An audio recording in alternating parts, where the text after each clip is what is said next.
Hello and welcome to all. I am Satyendra Pratap Maurya. आज के इस वीडियो में हम जो फर्स्ट चैप्टर कंप्लीट किए हैं उसमें हम सर्कुलेटरी सिस्टम पढ़े। उसमें हार्ट में जो चीज़ें कुछ अधूरी रह गई हैं, जिनको जानना ज़रूरी था, जो एग्ज़ाम में जिससे क्वेश्चन पूछे जाते हैं, उनको हम स्टेप वाइज कुछ एक दो वीडियो में से कंप्लीट कर लेते हैं। और नोट्स ऑलरेडी आपको मिल ही चुका है, आपको बस समझ लेना है।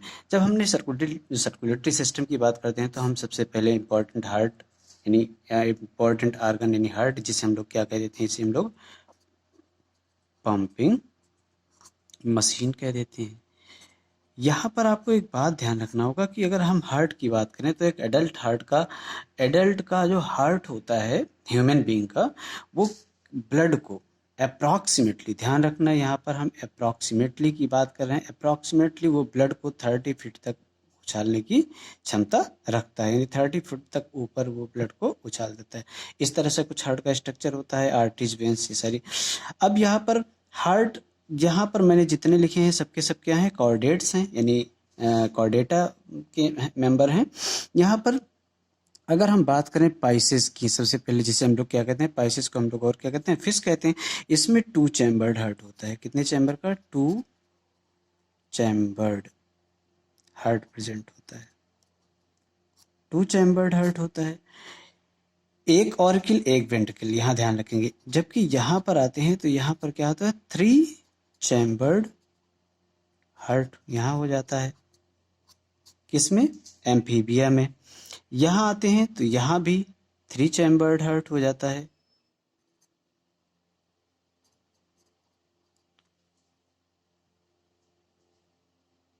Chambered heart.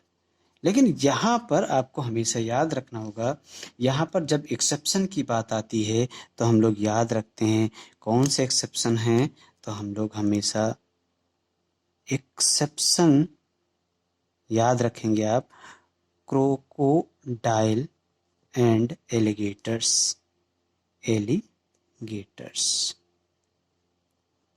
यानी घड़ियाल और मगरमच्छ, ये दोनों क्या हैं?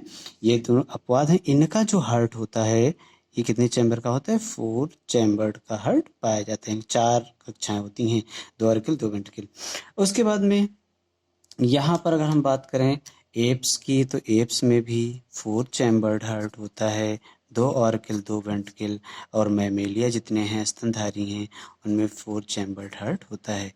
यहाँ पर देखना थोड़ा सा कि मैंने 1 2 3 4 4 चैम्बर बनाया है, क्योंकि यहाँ पर 2 ही चैम्बर होता है, यहाँ पर 3 चैम्बर होता है, तो एक और दो ऑर्किल एक वेंट्रिकल। अब यहाँ पर एक बात आपको ध्यान रखना है, जब हम यहाँ ह्यूमन बीइंग की बात करते जाएंगे, जो भी हम बात करेंगे हम ह्यूमन बीइंग के बारे में बात करेंगे। यहाँ पर ह्यूमन बीइंग की हम बात कर रहे हैं। अब यहाँ पर देखना कि जब हम बात करते हैं नॉर्मल पल्स रेट क्या है, किस वेलोसिटी से या किस वेग से ब्लड फ्लो हो रहा है, किसमें? आर्टरीज में। उसे हम लोग कहते हैं पल्स रेट कहते हैं। यहाँ पर पल्स रेट, यहाँ ये क्या है? Pulse rate.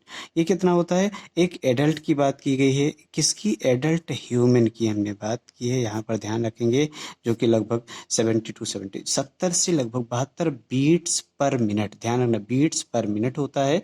जबकि हम जब बात करते हैं ब्लड प्रेशर की नॉर्मल किसी एडल्ट में, ध्यान रखना ये भी हम एडल्ट की बात कर रहे हैं, जो कि होता है 120 से 180। 120 क्या है? ये है आपका सिस्टोल, और ये क्या है आपका? डायस्टोल। सिस्टोल और डायस्टोल।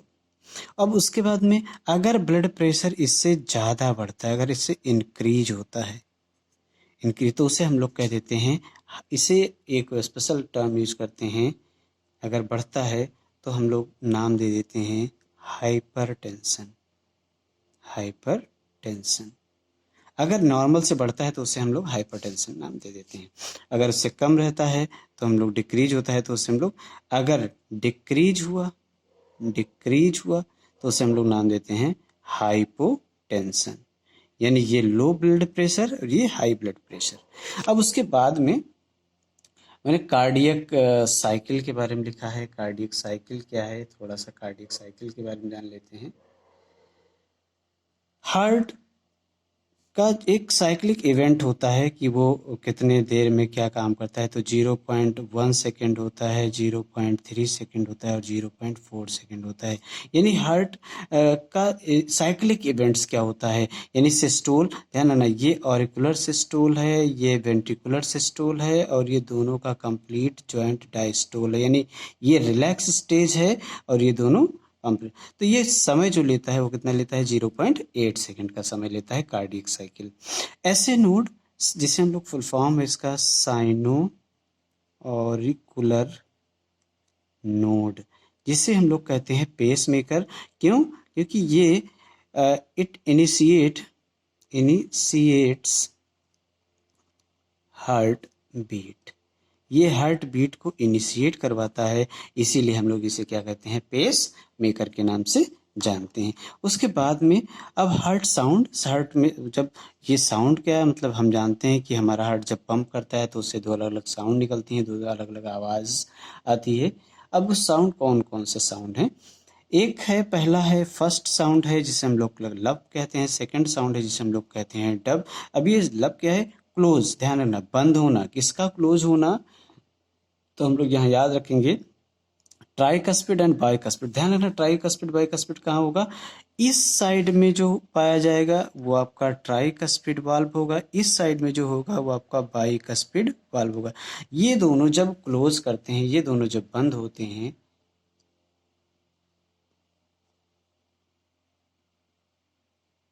तब उसको हम लोग कह देते हैं लब, फर्स्ट साउंड। और जब सेमी ल्यूनर वाल्व, ध्यान रखना यहाँ पर एक होगा, एक यहाँ पर होगा, सेमी ल्यूनर वाल्व होते हैं, और सेमी ल्यूनर वाल्व जब क्लोज करते हैं तो आवाज आती है, डब की आवाज आती है।